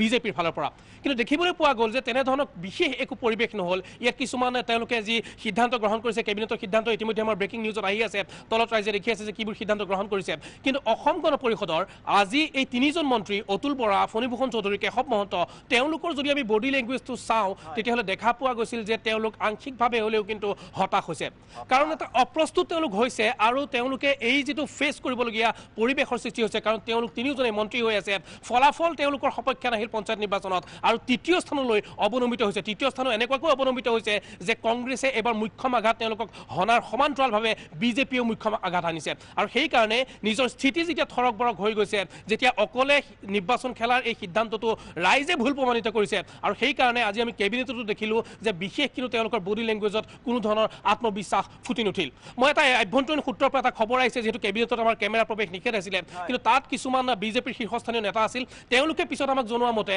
যে কেবিনেট বৈঠকত এই 3জন মন্ত্ৰীয়ে কিন্তু আজি এটা শব্দও তেওঁলোকে উচ্চাৰণ নকৰিলে যিমানসমূহ সিদ্ধান্ত গ্ৰহণ কৰা হ'ল যিমানসমূহ ইয়াতে বক্তব্য ৰখা হ'ল সেইখিনি কেৱল BPFৰ যিকেইজন মন্ত্ৰী আছে তেওঁলোকৰ ফালৰ পৰা ৰখা হ'ল বিজেপিৰ ফালৰ পৰা ৰখা হ'ল কিন্তু অসম গণ পৰিষদে কোনো ধৰণৰ ইয়াতে মন্তব্য নাৰাখিলে আৰু দ্বিতীয় খবৰটো হৈছে যে আজি বৈঠকৰ পিছত কেবিনেট বৈঠকৰ পিছত এখন অনুষ্ঠুপীয় চাহমেলৰ আয়োজন কৰিছিলে সেই চাহমেলত কিন্তু সম্পূৰ্ণৰূপে বয়কট কৰিলে অসম গণ পৰিষদৰ এই 3জনকৈ মন্ত্ৰীয়ে আৰু তেওঁলোকে যেনেধৰণে এখন গাড়ীত গৈছিলে এখন গাড়ীত তেওঁলোকে উভতি আহিলে কিন্তু সেই চাহমেলত BPFৰ সদস্যসকল আছিলে মন্ত্ৰীসকল আছিল বিজেপিৰ মন্ত্ৰীসকল আছিল কিন্তু সেই চাহমেলতো তেওঁলোক আজি অনুপস্থিত থাকিল অৰ্থাৎ তেওঁলোকৰ যি এটা বডি লেংগুৱেজ বা তেওঁলোকৰ যেনেকুৱা এটা আজি ভাৱাবেগ দেখা গ'ল সেই ফালৰ পৰা আংশিকভাৱে হ'লেও তেওঁলোক যে হতাশ হৈছে সেইটো কিন্তু স্পষ্ট হৈ পৰিছে অসম গণ পৰিষদৰ এই 3জন নেতালৈ অসমৰ ৰাইজে সদায় বাট চাই আছে সদায় তেওঁলোকে আশাৰে বাট চাই আছে কিন্তু তথাপি তেওঁলোকৰ নেতৃত্ব যিহেতু এইবাৰ আমি যদি কওঁ ফণীভূষণ চৌধুৰীৰ বাহিৰে বাকী কেইজনে অত্যন্ত বেয়া লগাকৈ মুখ ঠেকা চেকাইছে আৰু সেইকাৰণে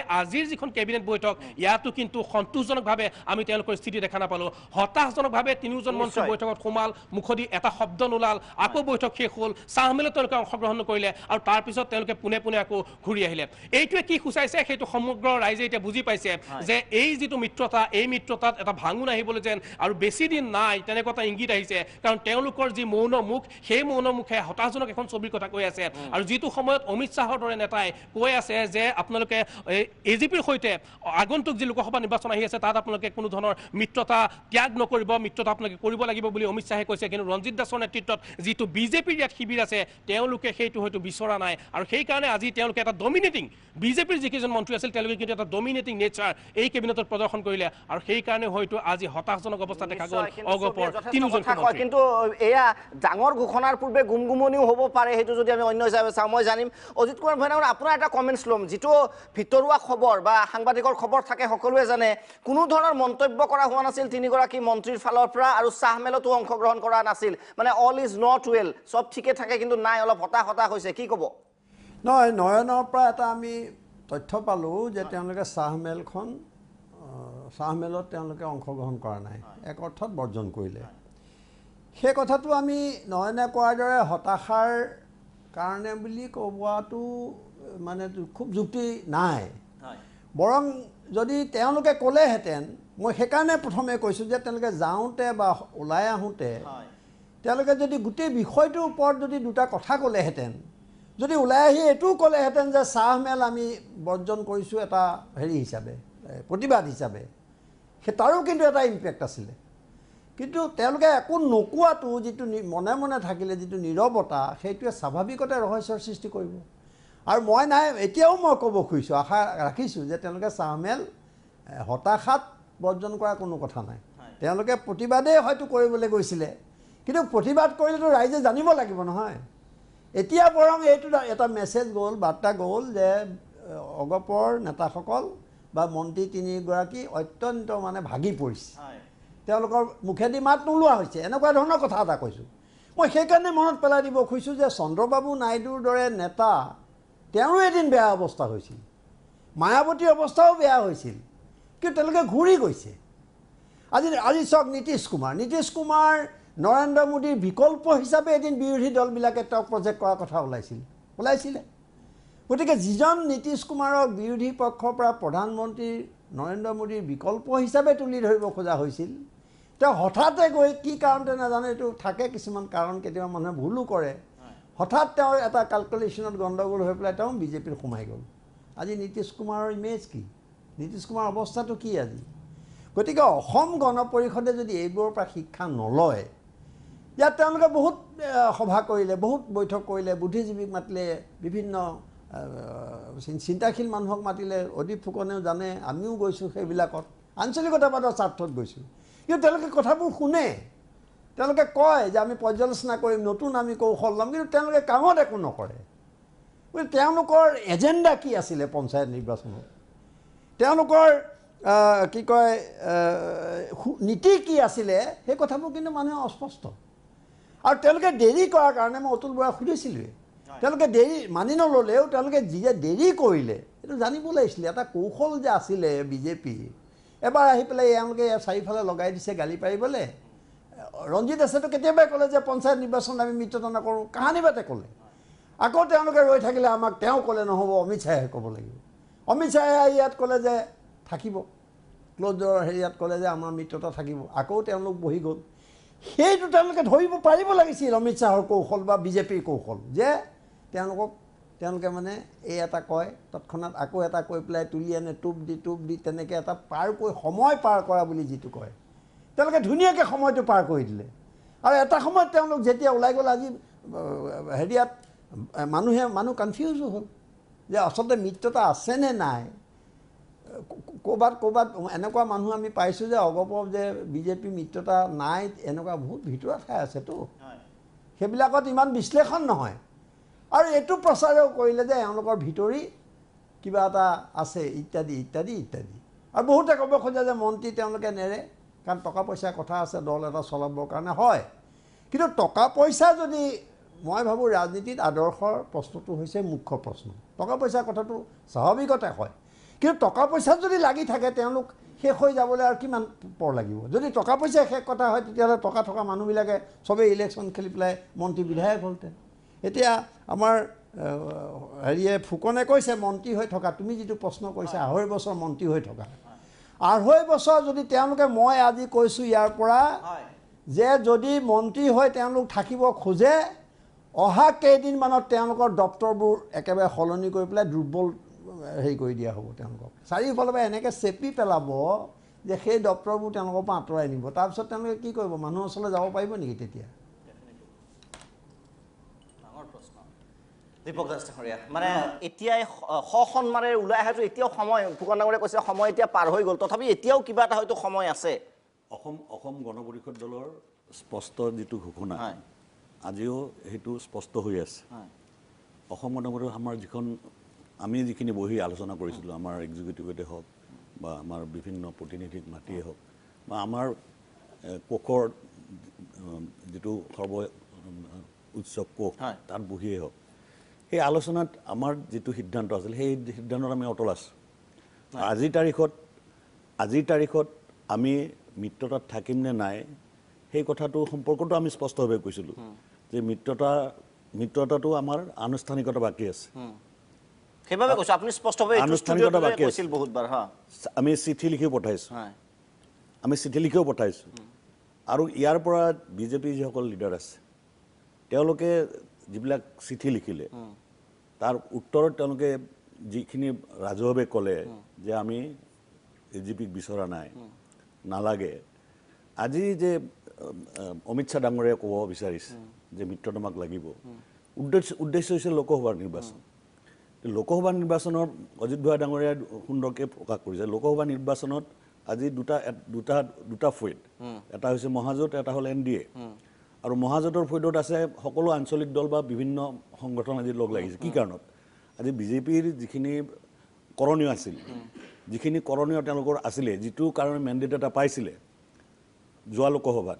সেই মেণ্ডেটটোত তেওঁলোকে যিখিনি প্ৰতিশ্ৰুতি দিয়ে এটা প্ৰতিশ্ৰুতি ৰক্ষা কৰিব পৰা নাই, যাৰ ফলত তেওঁলোকৰ আজি এনে এটা অৱস্থা আহিছে। গতিকে সেই পৰ্যালোচনাত আমি অসম গণ পৰিষদ দলে কি সিদ্ধান্ত ল'ম সেইটো আমি লোকসভা নিৰ্বাচন সম্পৰ্কে আমি সিদ্ধান্ত ল'ম। কিন্তু মিত্ৰতা সম্পৰ্কত পুনৰবাৰ আপোনালোকক কৈছোঁ যে অকল আনুষ্ঠানিকতা বাকী আছে, আৰু মিত্ৰতাৰ সম্পৰ্কত আমি অতি শীঘ্ৰে আমি সিদ্ধান্ত ল'ম। আৰু সেই সিদ্ধান্তটো আলোচনা বাকী আছে, আমি আলোচনা কৰিম। আমি নেতা প্ৰাক্তন সাংসদ আনুষ্ঠানিকতা এতিয়াও অৱশ্যে অইন নেতা মন্ত্ৰীয়ে কোৱা নাই, কিন্তু দীপক দাস ডাঙৰীয়া এতিয়াও স্থিতিত আছে যে কেৱল আনুষ্ঠানিকতা বাকী আছে, ডাঙৰ ষ্টেটমেণ্ট কিন্তু অসমৰ ৰাইজৰ বাবে। বিৰতিৰ পিছত আমি উভতি আহিম দ্য বাৰ্নিং টপিকলৈ।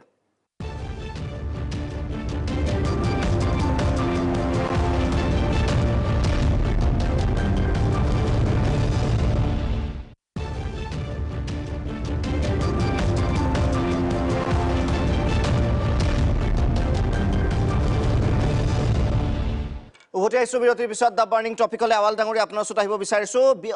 বিজেপিৰ স্থিতি এতিয়া কি হ'ব? আপোনালোকে যিহেতু অভিযোগ দিছে ইতিমধ্যে অমিত শ্বাহ ডাঙৰীয়াক যে কোনো ধৰণৰ মিত্ৰতাৰ বিশেষ হয়তো প্ৰয়োজন নাই, যিবিলাক আপোনালোক ষ্টেটমেণ্টটো দিছে, কোনে কি গালি পাৰিছে, কোন জেলত যাব, সেইবিলাক কৈছে। পবিত্ৰ ডেকাৰ কথা কোৱা হৈছে। আজিৰ তাৰিখত বিজেপিৰ স্থিতি, অসম ৰাজ্যিক বিজেপিৰ স্থিতিটো কি হ'ব বুলি ভাবে? যে থাকিলে থাকক, নাথাকিলে নাই?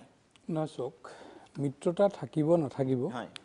এইটো দলীয় মঞ্চত অসম গণ পৰিষদ দলৰ নেতৃত্ব আৰু আমাৰ ৰাষ্ট্ৰীয় নেতৃত্বই এই সম্পৰ্কত সিদ্ধান্ত ল'ব। আমাৰ ৰাজ্যিক বিজেপিৰ পৰা যিখিনি ক'ব লাগে বা কৰিব লাগে সেইখিনি আমাৰ পৰা প্ৰতিবেদন দিয়া হৈছে, আৰু নিশ্চিতভাৱে আমাৰ কৰণীয় সেইখিনিয়ে। কিন্তু মই এইখিনিতে এটা কথা উল্লেখ কৰিব খুজিছোঁ যে আমি এই কথা বতৰা পাতি থকা কেইটামান বিষয় আহিছে। বিষয়কেইটা এটা প্ৰথম বিষয়টো হ'ল যে কংগ্ৰেছৰ উত্থান বুলি কৈছে এই পঞ্চায়ত নিৰ্বাচনত। আমি ভাবোঁ যে কংগ্ৰেছ যোৱা পঞ্চায়ত নিৰ্বাচনত 273খন তেওঁলোকৰ আসন আছিল, আৰু তাৰ বিপৰীতে আমাৰ আছিল মাত্ৰ 15খন ZPC আসন। আমি এতিয়া 221খনলৈকে আমি আহিছোঁ, আৰু কংগ্ৰেছ 200ৰ তলত নামিল, 100 তেওঁলোকৰ কেইখন আসন হৈছে। গতিকে সেই কথাটো এইটো মানে এটা ভুল মেছেজ যাব যে এই পঞ্চায়ত নিৰ্বাচনত কংগ্ৰেছৰ উত্থান হৈছে। যদি উত্থানটো মানে 273ৰ পৰা 129 নে 30লৈ অহাটো যদি উত্থান বুলি ভাবা যায়, সেইটো এটা বেলেগ কথা। কিন্তু কম্পেৰিজনটো সেইটো মই কোৱা নাই, সেইটো কোৱা নাই। যিটো আমি উত্থানটো যিটো কৈছোঁ যে আগৰ নিৰ্বাচনৰ যিটো ৰিজাল্ট তাৰ লগত যদি তুলনা কৰিলে উত্থান হোৱা নাই কংগ্ৰেছৰ। দ্বিতীয় কথাটো হ'ল যে অসম গণ পৰিষদ দলক অসমৰ ৰাইজে কিয় বিচাৰে? অসমৰ স্বাৰ্থ সুৰক্ষাৰ কাৰণে আঞ্চলিকতাবাদটো বিচাৰে, কিন্তু আঞ্চলিকতাবাদ মানে অসম গণ পৰিষদ নহয়। যদি আঞ্চলিকতাবাদৰ যিটো ধৰ্ম, আঞ্চলিকতাবাদৰ ধৰ্মটো হৈছে যে আমাৰ জাতি মাটি ভেটি আমাৰ সুৰক্ষিত কৰিব লাগে। যদি ভাৰতীয় জনতা পাৰ্টীৰ নেতৃত্বত থকা এখন চৰকাৰে সেইখিনি কাম কৰি আছে, আৰু তাৰ নিশ্চিতভাৱে আমাৰ সন্মুখত বহুবিলাক উদাহৰণ আছে। আজি সত্ৰৰ মাটি বেদখল উচ্ছেদ কৰাই হওক, বা ক্ষুদ্ৰ চাহ খেতিয়কক মাটিৰ পট্টাই দিয়া হওক, বা খিলঞ্জীয়া মানুহক মাটিৰ পট্টাই দিয়া হওক, এনেকুৱা বিভিন্ন ধৰণৰ উদাহৰণ আছে। আৰু এই যিটো মানে আঞ্চলিকতাবাদ, আঞ্চলিকতাবাদৰ ধাৰণাটো কি? যে আঞ্চলিকতাবাদৰ ধাৰণা আমাৰ এটাই হৈছে যে এই আঞ্চলিকতাবাদ, যিটো আঞ্চলিকতাবাদে অসমীয়া জাতিৰ ভাষা, কৃষ্টি, সংস্কৃতি সকলোখিনি সুৰক্ষিত কৰিব পাৰে, আমাৰ ৰাজনৈতিক ক্ষমতা সুৰক্ষিত কৰিব পাৰে, আমাৰ অৰ্থনৈতিক ক্ষমতা সুৰক্ষিত কৰিব পাৰে, এইকেইটা দিশত যদি আমি কাম কৰিব পাৰোঁ, নিশ্চিতভাৱে আঞ্চলিকতাবাদৰ লক্ষ্য আৰু উদ্দেশ্য সেইটোৱেই। কিন্তু আঞ্চলিকতাবাদ বা আঞ্চলিক দল নাম লৈ যদি আমি এই কামখিনি কৰিব নোৱাৰোঁ, তেতিয়াহ'লেতো সেইটো আঞ্চলিক দলৰ কোনো অৰ্থই নাই। গতিকে আমি যেতিয়া ভাৰতীয় জনতা পাৰ্টীৰ নেতৃত্বত এইখন চৰকাৰ আছে, ইয়াত অগপৰো অংশীদাৰিত্ব আজিৰ দিনটোলৈকে আছে। আজি এই চৰকাৰখনে যিখিনি অসমৰ জাতি মাটি ভেটি সুৰক্ষাৰ স্বাৰ্থত যিখিনি কাম কৰিছে, তাৰ অংশীদাৰিত্ব নিশ্চয় অসম গণ পৰিষদ দলে দাবী কৰিব পাৰে। আৰু আমি ভাবোঁ যে আমি ভাৰতীয় জনতা পাৰ্টীৰ ৰাষ্ট্ৰীয় দল হ'লেও আজি অসমৰ প্ৰেক্ষাপটত ভাৰতীয় জনতা পাৰ্টীয়ে যিবিলাক সিদ্ধান্ত লৈছে, যিবিলাক কাম কৰিছে, এই কামবিলাক এটা এটা উদাহৰণ আজি ধৰক এই ভূপেন হাজৰিকা হেতু নাম দিয়া হ'ল কিন্তু আজি যদি ইয়াত ৰাষ্ট্ৰীয় দল কংগ্ৰেছ থাকিলেহেঁতেন কোনোবা গান্ধী পৰিয়ালৰ নামত হয়তো এখন হেতু নাম আহিলেহেঁতেন সতীসাধিনী হেতু এতিয়া যিখন শদিয়াৰ যিখন হেতু সেইখনৰ নাম তেনেকুৱা কোনোবা কংগ্ৰেছ পৰিয়ালৰ কাৰোবাৰ নামত আহি গ'ল আঞ্চলিকতাবাদৰ বাবে অসম গণ পৰিষদৰ প্ৰয়োজন নাই স্পষ্টভাৱে খালি মই কওঁ আমি এক মিনিট নয়নজ্যোতি ভূঞা শেষবাৰৰ বাবে যাম তাৰপিছত মই আপোনাৰ ওচৰলৈ পোনপটীয়া সম্প্ৰচাৰ আছে নয়ন আপোনাৰ ওচৰত আহিব বিচাৰিছোঁ হয় কিছু মুহূৰ্তৰ পিছতে আহিম এবাৰ কওক হয় না মই কথাটো ক'ব বিচাৰিছোঁ যে আমি যিটো বিজেপি দলৰ লগত হয় মিত্ৰতা কৰিলোঁ বা অসমৰ ভাৰতবৰ্ষৰ ৰাইজে যিটো বিজেপি দল বিচাৰিছিলে সেই বিজেপি দলে সেই চৰিত্ৰ তেওঁলোকৰ নাই এতিয়া কাৰণ ভাৰতবৰ্ষৰ ৰাইজে বা আমি অসম গণ পৰিষদ দলে এটা হিন্দু ৰাজ্য স্থাপন কৰিম মানে হিন্দুৰ কাৰণে আমি সকলো কৰিম এই কামত আমি অহা নাছিলোঁ এতিয়া জাতি মাটি ভেটিৰ কথাটো কোৱা হয় এতিয়া মাটিটো আহিয়ে বাংলাদেশকে এৰি দিলে যি মাটি আমি ৰক্ষাৰ কাৰণে ইয়াত যুদ্ধ কৰিছিলোঁ বিজেপিৰ লিডাৰ গৈ তাত কৈছিলে পতাকা উৰুৱাই যে এই মাটি আমি 1 ইঞ্চি এৰি নিদিওঁ সেই মাটিটো বাংলাদেশক গোটাই দিয়া হ'ল এতিয়া যি বিদেশী নাগৰিক আমি 1971 চনৰ পৰা খেদিম বুলি কৈ আছোঁ এওঁলোকে আহি গ'লে 2014 চনলৈকে আমি চব বিদেশী নাগৰিক আনিম গতিকে জাতি মাটি ভেটিৰ কথাটো এওঁলোকে যেনেদৰে ইণ্টাৰপ্ৰিট কৰি আছে সেই ইণ্টাৰপ্ৰিটেশ্যন সাধাৰণ ৰাইজে ভাবা নাই বা আমি আঞ্চলিক দলৰ বাবে আমি বৰদাস্ত কৰিব নোৱাৰোঁ আৰু নোৱাৰাৰ কাৰণে আজি আমাৰ এই সংঘাতটো হৈছে আৰু সেইকাৰণে সেই সংঘাতটো অকল অসমত নহয় বিভিন্ন স্তৰত আজি ভাৰতবৰ্ষৰ বিভিন্ন স্তৰত হৈছে গতিকে সেই চৰিত্ৰ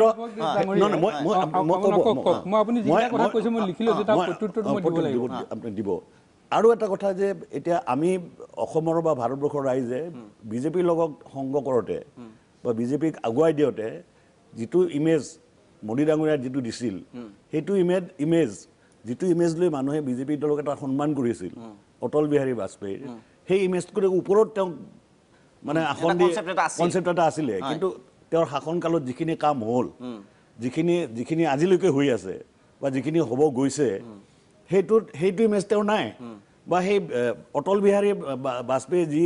ইমেজ তৈয়াৰ কৰিলে সেই ইমেজো আজি ধ্বংস হৈ গৈছে যাৰ ফলত তেওঁলোকৰ নিজৰ লিডাৰ গৈ তেওঁলোকৰ বাহিৰত গৈ চিঞৰ বাখৰ কৰিব লগা হৈছে যে আমি বিজেপি ধ্বংস হৈ আছোঁ আৰু এই দলটোক আমি এটা মাটিত পুতিবলৈ গৈ আছোঁ তেওঁলোকৰ নিজৰ লিডাৰে কৈ আছে বিভিন্ন সমালোচনাৰ মাজেৰে গতিকে তেওঁলোকৰ যদি সংশোধন নহয় তেতিয়াহ'লে তেওঁলোকৰ সেই একে অৱস্থা নিশ্চয় নয়নজ্যোতি ভূঞা আপোনাৰ ওচৰলৈ আহিব বিচাৰিছোঁ পুনৰবাৰ কাইলৈ অগপই এখন সংবাদমেলৰ আয়োজন কৰিছে গতিকে আজি গোটেই পৰিস্থিতিৰে কালি কিবা ঘোষণাৰ সম্ভাৱনা আছে নেকি হয় গুৰুত্বপূৰ্ণ হৈ পৰিছে আজি প্ৰেক্ষাপটটো যিহেতু কাইলৈ এখন সংবাদমেলৰ আয়োজন কৰা গৈছে আৰু তাতে হয়তো এটা বিস্ফোৰণ আহিব পাৰে কাৰণ আমি এই পঞ্চায়ত নিৰ্বাচনৰ যেতিয়াৰ পৰা ফলাফল ওলালে তেতিয়াৰ পৰা আমি কেশৱ মহন্তই হওক বা অতুল বৰাই হওক তেওঁলোকৰ আমি এটা ইণ্টাৰভিউ ল'বৰ কাৰণে এটা বাইট ল'বৰ কাৰণে বা তেওঁলোকে কি ক'ব বিচাৰে সেইটো ল'বৰ কাৰণে বহু সময়ত আমি চেষ্টা কৰিছিলোঁ কিন্তু তেওঁলোকে অত্যন্ত কৌশলেৰে সেই বিষয়টোৰ পৰা আঁতৰি থাকিলে আৰু এটা কথা কৈছিলে যোৱা পৰহি মই অতুল বৰাক লগ কৰিছিলোঁ তেওঁ এটা কথা কৈছিলে 2 দিন তোমালোকে বাট চোৱা আৰু 2 দিনৰ পিছত আমি মুখ খুলিম হয়তো সেইকাৰণে সেই 2 দিনটো পাৰ হৈ গৈছে আৰু অহা কাইলৈ যিটো সংবাদমেল আয়োজন কৰিছে হয়তো তাতে এটা ডাঙৰ এটা আনএক্সপেক্টেড খবৰ আহিব পাৰে অৱশ্যে বহুতৰ কাৰণে সেইটো এক্সপেক্টেডো হ'ব গতিকে এনেধৰণৰ এটা যদি খবৰ আহে সেইটোৱে কিন্তু অগপৰ যিটো ভৱিষ্যত সেই ভৱিষ্যতটো নিৰূপণ কৰিব আৰু এটা কথা মই ক'ব লাগিব যিহেতু এইবাৰৰ যিটো ফলাফল এই ফলাফলটো অগপৰ 3য় স্থানলৈ আহিছে কিন্তু এই ফলাফলটো যদি আমি বাদ দিওঁ তেতিয়াহ'লে অগপৰ যিটো শক্তি তেওঁলোকে অকলে খেলাৰ যিটো শক্তি সেইটো কিন্তু তৃণমূল পৰ্যায়লৈ অসমৰ ইমূৰৰ পৰা সিমূৰলৈ বিয়পি পৰিছে নিশ্চিতভাৱে যিহেতু নাগৰিকত্ব সংশোধনী বিধেয়কৰ কথা আছে তাত একগোট হৈ খেলাৰ কোনো কথাই নাই আৰু সেইকাৰণে তেওঁলোকে এটা সিদ্ধান্ত গ্ৰহণ কৰিছিল যে এককভাৱে তেওঁলোকে খেলিব অকলে তেওঁলোকে খেলিব আজি ফলাফল তেওঁলোকে 3য় স্থানত আহিছে কিন্তু ইয়াৰ পৰা এটা বাৰ্তা গৈছে তৃণমূল পৰ্যায়লৈ যে অগপৰ শক্তি মজুত আছে ফলাফলে হয়তো তেওঁলোকক সিমানখিনি মাৰ্কছ দিয়া নাই কিন্তু শক্তি যিহেতু পুঞ্জীভূত হৈ আছে যিকোনো সময়তে সেই শক্তিৰ এটা বিস্ফোৰণ হ'ব পাৰে আৰু হয়তো সেই বিস্ফোৰণৰ কাৰণে অসমৰ ৰাইজে বাট চাব লাগিব আৰু যিহেতু সংবাদমেলৰ কথা কোৱা গৈছে অহাকাইলৈ যিখন সংবাদমেল আছে তাত মই ক'লোৱেই যে আনএক্সপেক্টেড বা এক্সপেক্টেড যিকোনো কথা ইয়াত হ'ব পাৰে যিটো কাৰণে তেওঁলোকে যোৱা এইকেইদিন ফলাফল দিন ঘোষণা হোৱাৰ পৰা 13 তাৰিখৰ পৰা তেওঁলোকে আজিলৈকে মুখ বন্ধ কৰি আছে আৰু সেইকাৰণে হয়তো অহাকাইলৈ এটা মহা বিস্ফোৰণৰ আশাত আছে কেনেকুৱা হয় কি নহয় সেইটো আমি খবৰ দিম অসমৰ ৰাইজক কিন্তু এই মুহূৰ্তটো আকৌ কৈছোঁ যে অগপৰ শক্তি ফলাফলত নাহিলেও তেওঁলোকে যে পুঞ্জীভূত এটা শক্তি গোট খাই আছে সেই বাৰ্তাটো কিন্তু তৃণমূল পৰ্যায়লৈ গুচি গৈছে নিশ্চয় ধন্যবাদ নয়নজ্যোতি ভূঞা অধিক ফুকন ডাঙৰীয়া আপুনি কওক প্ৰত্যুত্তৰ দিয়ক তাৰপিছত মই ফুকন ডাঙৰীয়াৰ ওচৰলৈ যাম প্ৰথম কথা হৈছে যে ভাৰতীয় জনতা পাৰ্টিৰ আমাৰ যিটো নীতি আমাৰ যিখিনি নীতি সেই নীতিখিনি সলনি হোৱা নাই ভাৰতীয় জনতা পাৰ্টিৰ নীতি একে আছে আৰু সেই নীতিৰ ওপৰত আস্থা বিশ্বাস ৰাখি অসম গণ পৰিষদ দলে ভাৰতীয় জনতা পাৰ্টিৰ লগত মিত্ৰতাত আবদ্ধ হৈছে আৰু দ্বিতীয় কথা হৈছে যে এইটো বাংলাদেশক মাটি দিয়াৰ কথা এখেতে যিটো কথা কৈছে সেইটো আজি বিষয় নহয় নহয় এইটো বিষয় নহয় কিন্তু সীমাটো নিৰ্ধাৰণ নোহোৱাকৈ হয় এইটো বহুত কথা হৈছে নহয় অভিযোগটো নহয় পাতিছে কিন্তু নহয় কিন্তু কুমাৰ দীপক দাস ডাঙৰীয়াই যেতিয়া বিষয়টো উত্থাপন কৰিছিল গতিকে তাৰ উত্তৰটো নিশ্চিতভাৱে মই দিব লাগিব নহয় এতিয়া আজি উত্থাপন কৰিছেতো তেতিয়া এক প্ৰশ্নটো উত্থাপন কৰোঁতে বাধা দিব লাগিছিল কুমাৰ দীপক দাস ডাঙৰীয়াই যে বিষয়টো উত্থাপন কৰিছিল হয় Don't waste time. নহয় মাটিৰ আজি বিষয় নহয় কুমাৰ দীপক দাস ডাঙৰীয়াই অভিযোগটো আনিছেতো ভাৰতীয় জনতা পাৰ্টিয়ে মাটি দিছে বুলি তেওঁ চৰিত্ৰটো চেঞ্জ কৰা বুলি কৈছে বিষয় নহয় আজি গোটেই কেবিনেটৰ বিষয়ত থাকো কেবিনেটৰ বিষয়ত থাকো বিজেপিৰ দলৰ ডিক্টেশ্যন মতে আমি চলিব লাগিব এইটো নহয় হয় গতিকে এটা আজি বিষয় নহয় এইটোৰ ওপৰত বহুত ডিবেট হৈ গৈছে ইতিমধ্যে বহুত ডিবেট আমি আজিৰ বিষয় নোহোৱা বিষয় এটা ভাৰতীয় জনতা পাৰ্টি সম্পৰ্কত কুমাৰ দীপক দাস ডাঙৰীয়াই মন্তব্য ৰাখিছে গতিকে মই এই টকছত বহি থাকোঁতে কুমাৰ দীপক দাস ডাঙৰীয়াই যিটো অভিযোগ আনিছে সেই অভিযোগটো উত্তৰটো মই দিয়াৰ প্ৰয়োজন আছে অভিযোগ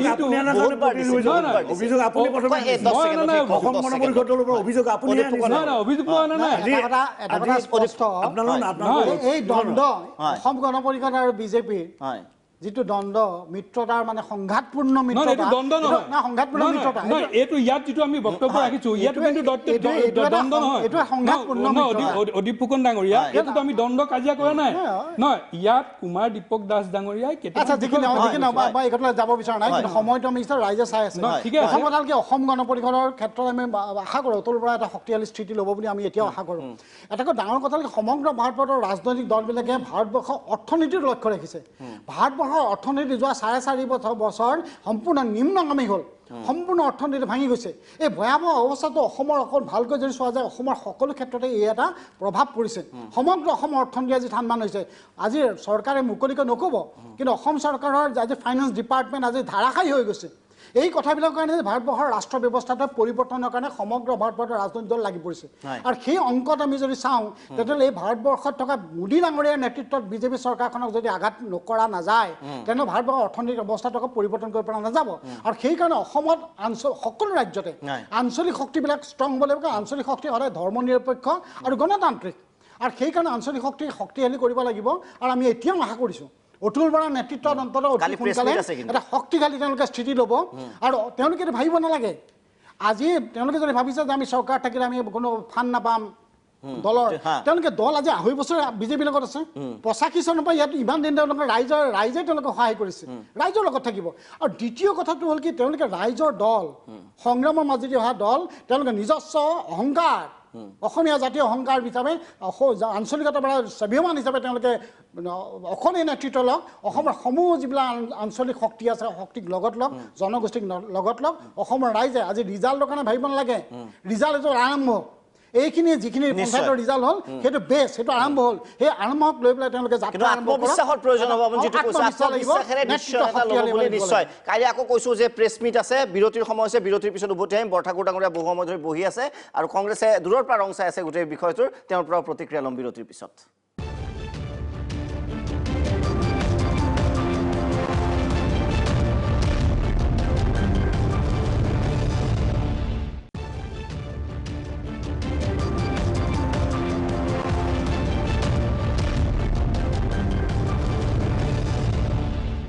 উভতি আছোঁ শেষ অংশলে বাৰ্ণিং টপিকৰ বৰঠাকুৰ ডাঙৰীয়া আপোনাৰ ওচৰত আহিব বিচাৰিছোঁ এই অভিযোগ প্ৰতি অভিযোগ চলি থাকিব নে আপোনাৰ মতে কিবা এটা ডিচিশ্যন ল'ব বুলি ভাবে কংগ্ৰেছে কি ভাবে মই 4জন ব্যক্তিৰ বক্তব্যৰে মই কথাটো ক'বলৈ বিচাৰিছোঁ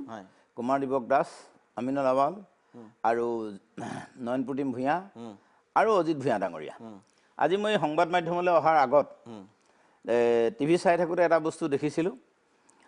বিজেপিৰ ৰাজ্যিক সভাপতি ৰঞ্জিত দাস ডাঙৰীয়াই পাটাচাকুচি সমষ্টি প্ৰবীন্দ্ৰ ডেকাক দিয়া নহ'ব বহুত ধৰণৰ লম্ফজম্ফ কৈছিলে ইয়ালৈ অহাৰ আগতে দেখিছিলোঁ এতিয়া কথা হ'ল কি এই যে মিত্ৰতাটোৰ সন্দৰ্ভত যে বিজেপিয়ে জাতি মাতি ভেটি ৰাখিছোঁ বুলি কৈছে আৰু এজিপিয়ে কৈছে ৰাখা নাই গতিকে এইটো এটা তেওঁলোকৰ মানে চিৰবিবাদ আৰু যিহেতু এই মিত্ৰতাৰ মতে কমন মিনিমাম প্ৰগ্ৰামছ একো নাছিলে এটা কথা হ'ল কি মিত্ৰতা থাকিলে কমন মিনিমাম প্ৰগ্ৰামছ থাকিব লাগে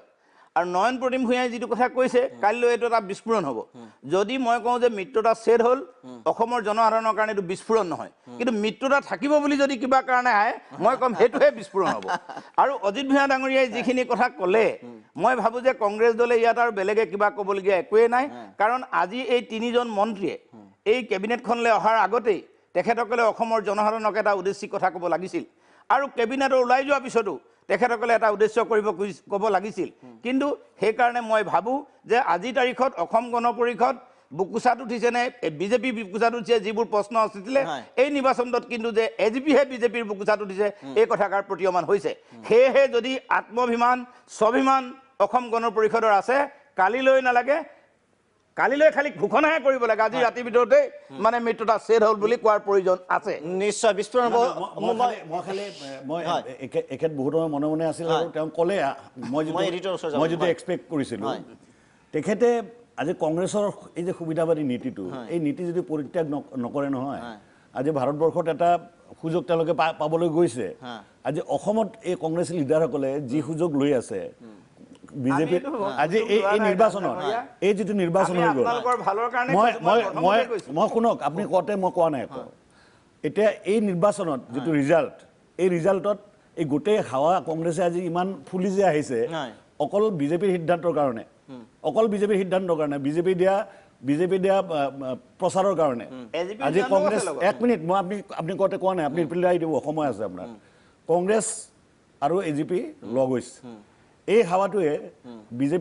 বিজেপিয়ে কংগ্ৰেছক ফুলাই দিলে কাৰণ সংখ্যালঘু এৰিয়াত ইউডিএফে য'ত পজিশ্যন নাছিলে তাত পজিশ্যন পাবলৈ সক্ষম হ'ল মানকাছাৰত এনেধৰণৰ কথাৰ কাৰণে নিশ্চয় আৰু এনেধৰণৰ কথাৰ কাৰণে যে কংগ্ৰেছ য'ত MLA আছে তাত তেওঁলোকে বিভিন্নভাৱে বুজাবুজি কাৰণ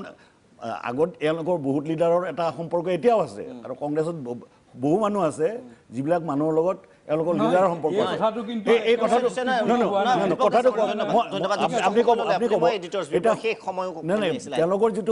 তেওঁলোকৰ যিটো আছে সেই আয়ত্তৰ ভিতৰত তেওঁলোকে কাম কৰিছে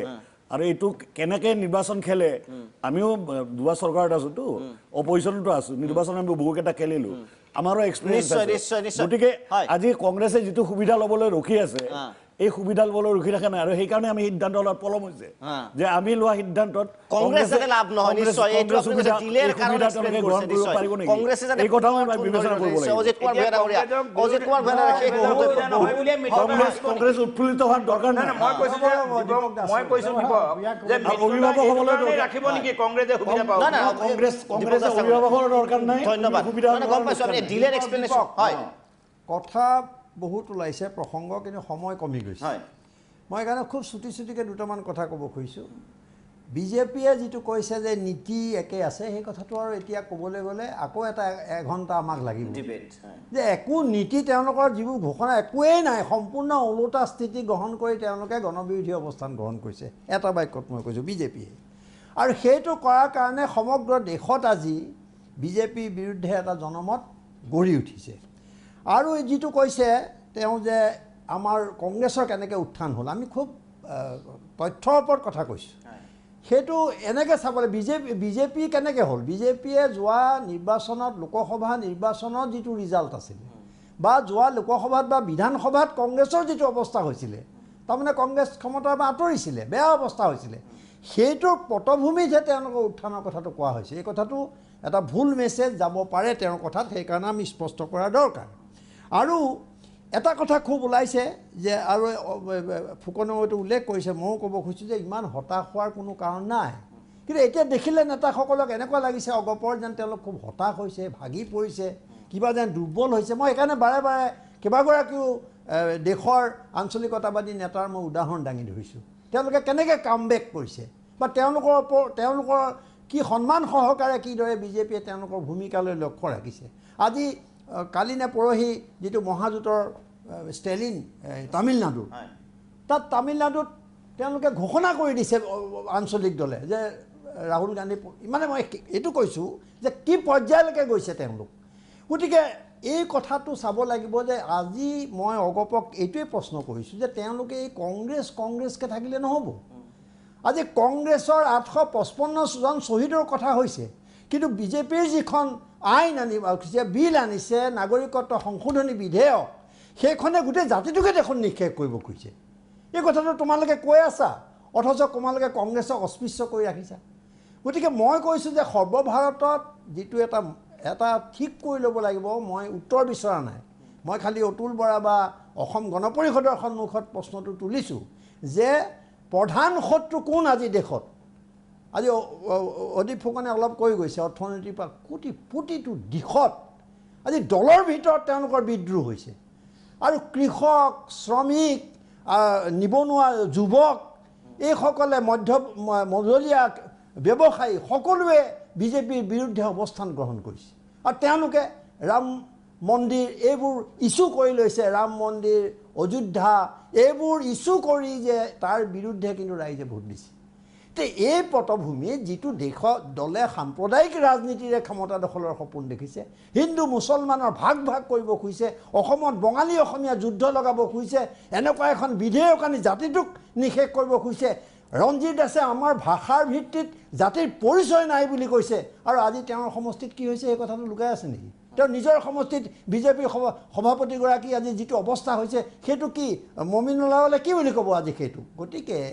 এই কথাবোৰ পৰ্যালোচনা হ'ব লাগে। সেইকাৰণে মই অগপৰ নেতৃত্বৰ সন্মুখত মোৰ এইটোৱে প্ৰশ্ন যে পৰিৱৰ্তিত পৰিস্থিতিত কাইলৈ যদি তেওঁলোকে ঠিক কৰি ল'ব লাগে যে প্ৰধান শত্ৰু তেওঁলোকৰ বাবে কোন, বিজেপি নে কংগ্ৰেছ, তেওঁলোকে অকলে কেতিয়াও যাব নোৱাৰে। যদি নোৱাৰে তেওঁলোকে বিজেপিৰ কংগ্ৰেছক গালি পাৰি বিজেপিৰ লগতে থাকিব। কি কৰিব এই কথাবোৰৰ কিন্তু ৰাইজে এটা স্পষ্ট আৰু সঠিক উত্তৰ বিচাৰিছে। নিশ্চয় ধন্যবাদ জ্ঞাপন কৰিছোঁ আটাইকেইগৰাকী অতিথিক। এতিয়ালৈ মৌনব্ৰত আছে অসম গণ পৰিষদৰ, কাইলৈ আমবাৰীত মৌনব্ৰত ভংগ হ'ব। আৰু কি ক'ব অসমৰ ৰাইজে অধীৰ আগ্ৰহেৰে বাট চাব, আৰু যিয়ে নিৰ্ধাৰণ কৰিব অসম গণ পৰিষদ, বিজেপি আৰু কংগ্ৰেছৰ ভৱিষ্যত ৰাজনীতি। ধন্যবাদ।